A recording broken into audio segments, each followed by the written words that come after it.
અમાદાદ plane crash એક કાવતરું હરણીનો બદલો પાઠ 10x મિત્રો હજુ 30 કોર્પોરેટરના મોતની શાહી સુકાઈ નથી ત્યાં તો ગુજરાત પર બીજો વજ્રઘાત થયો છે.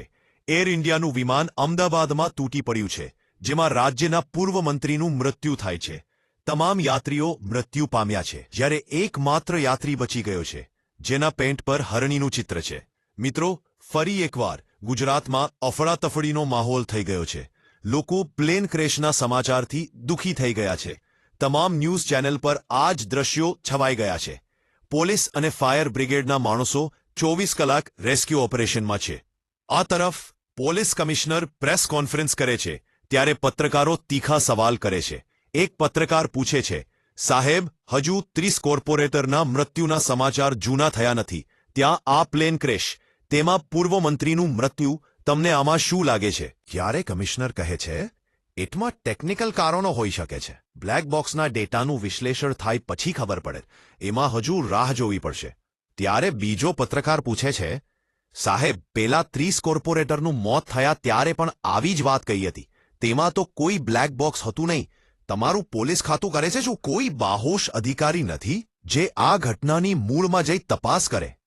ત્યારે કમિશનર કહે છે, અમે એવી એક ટાસ્ક ફોર્સની રચના કરી છે જે આ ઘટનાની તપાસ કરી રહી છે. તે માટે દેશના હોનાહાર પોલીસ ઓફિસર સૂર્યા સિંઘમ તપાસ કરી રહ્યા છે. પ્રેસ કોન્ફરન્સ પૂરી થઈ છે. કમિશનર જાય છે, ફોન કરીને ઇન્સ્પેક્ટર સિંઘમને બોલાવે છે. ઇન્સ્પેક્ટર સૂર્યા સિંઘમ આવે છે. ચિનગમ ચાવતા ચાવતા જોરથી બબલગમનો ફુગ્ગો ફોડે છે. આનો અવાજ સાંભળી કમિશનર ઝબકી જાય છે.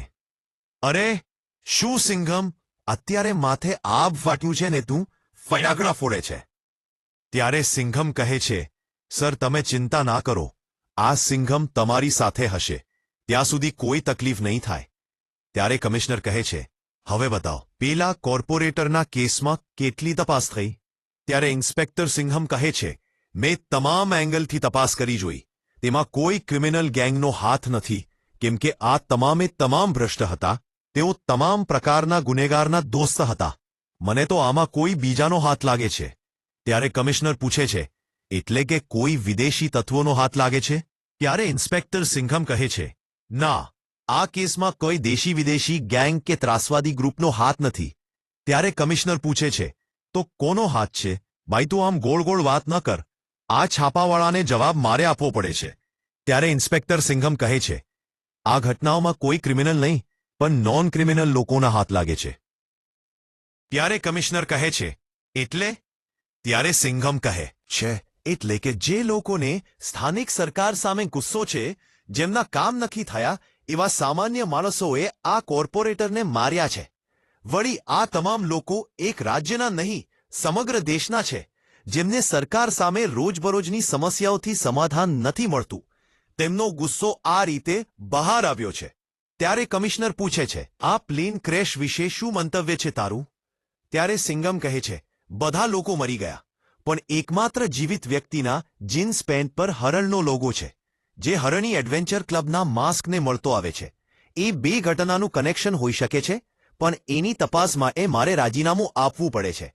ત્યારે કમિશનર કહે છે, અરે ભાઈ તું રાજીનામું આપીશ તો તપાસ કરવા આ ઉંમરમાં હું જઈશ? ત્યારે સિંઘમ કહે છે, ના, માત્ર રાજીનામાનું નાટક. હું રાજીનામું આપી જ્યાં જ્યાં હરણી એડવેન્ચર ક્લબ હતી તે આબુ, ઉદયપુર, નૈનીતાલની મુલાકાત એક સામાન્ય માણસની જેમ લઈશ, એમાંથી જે સત્ય બહાર આવે છે. ત્યારે કમિશનર કહે છે, સારું, પણ આ 15 દિવસમાં તારું કામ કરી મને રિપોર્ટ કર, નહીંતર આ મીડિયાવાળા મને જીવાવા નહીં દે. ત્યારે સિંઘમ કહે છે, ડોન્ટ વરી સર, લો તમે આ ચિંગમ ખાઓ, બીજી ચિંતા મારા પર છોડો. મિત્રો, ઇન્સ્પેક્ટર સિંઘમના રાજીનામાથી ફરીવાર મીડિયામાં અવનવા તર્ક વિતર્ક થતા રહે છે. હવે જોઈએ ઇન્સ્પેક્ટર સિંઘમ તેની તપાસમાં શું સત્ય શોધી લાવે છે. ત્યાં સુધી ગુડ બાય દોસ્તો. હેવ મળીશું એપિસોડ નંબર 3 માં. Please like, share and subscribe. Thanks.